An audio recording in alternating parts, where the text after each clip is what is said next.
rocks and mountains last forever?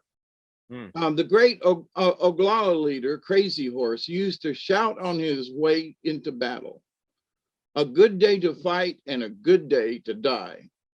Bobtail Horse of the Cheyennes, faced with a mission which would probably cost him his life, remarked casually, "I am not afraid. I have already thrown my life away." Elderly Cheyenne warriors, weary of the misery and boredom of old age, made elaborate preparations to end their lives in battle. Yet accepting death was also an affirmation of life. For Crazy Horse also said he could die willingly because all the things he held dear, the sun, the land, the buffalo, were close by. His willingness to die was part of his way of honoring the human spirit. It was the lot of all people. As Sioux warriors acknowledged, only the rocks and mountains last forever. Men must die. Death enters the world in many guises.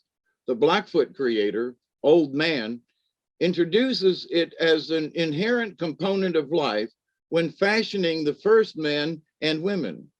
Coyote, in the Caddo legend, encounters death as a whirlwind, but he too acknowledges its crucial role in life. Individuals are not the only ones to perish. Nations and cultures crumble in mythic images, besieged from within and from without.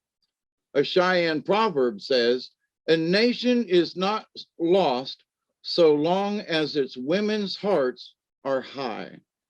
But if ever the women's heart should be lost, then the nation dies." Many stories tell of the coming of the white man with his railroads and armies, and of the disastrous consequences for the Indian. For the Sioux, his arrival meant the end of the buffalo, and with them, an entire way of life. Men and women die, nations disappear, and even the destruction of the world itself is foretold in apocalyptic images of the end time. The eradication of the world by flood or fire is a widespread motif across the continent, but it is usually accompanied by tokens of renewal. This is important. That it is usually accompanied by tokens of renewal. For end of this world does not mean the end of everything, but merely the passing of one state and the arrival of the next. Just as other worlds were destroyed to make way for the one we live in now.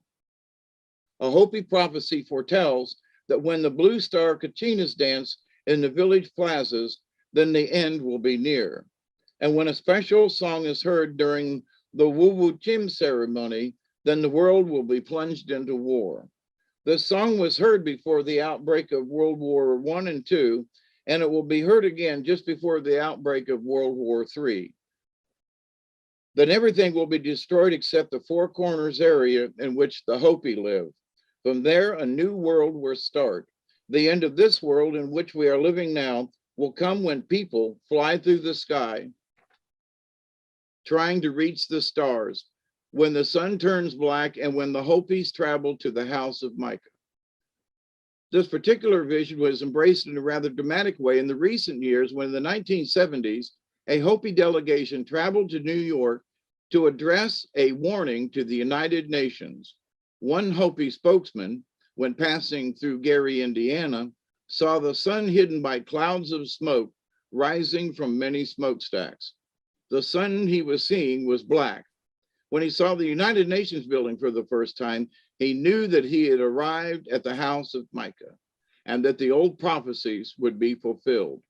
There will be last warning, earthquakes, eclipses, volcanic eruptions, and if this warning is not heeded, then the people of the world do not take better care of it. This world will be wiped out and a new one will take its place.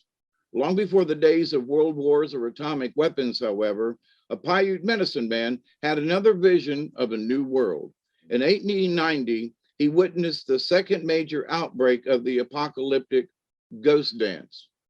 In 1870, tribes in California and the far west had taken up the great ceremonial dance for the first time in many years, and now it swept with increased fervor throughout the plains. While the dancers imbued it with more violent tone in the east, where Indian tribes suffered the most severe stress from the incursions of the whites, the first dancers began with more peaceful intent. The medicine man, Wovoka, spoke of a fantastic vision of a world cleansed and renewed with green grass and spring rains, and returned whole again to the Indian people. The dead returned from the north, driving before them great herds of game and buffalo, and all the people in the world thrived without death or illness. There would be great fellowship and brotherhood between all the tribes and between man and animal. Unfortunately, this vision was shattered in the cold and bloody snow of Wounded Knee in December of 1890, and little progress seems to have been made towards reaching it again since then. The belief that that it will come someday, however, endures, and with it the vitality of Wovoka's image of all people in the world joining hands and dancing together in a single harmonious circle, a peaceful world for all its creatures. Until then, be the frequency you want to receive, folks. Have a good night. Whoop, whoop.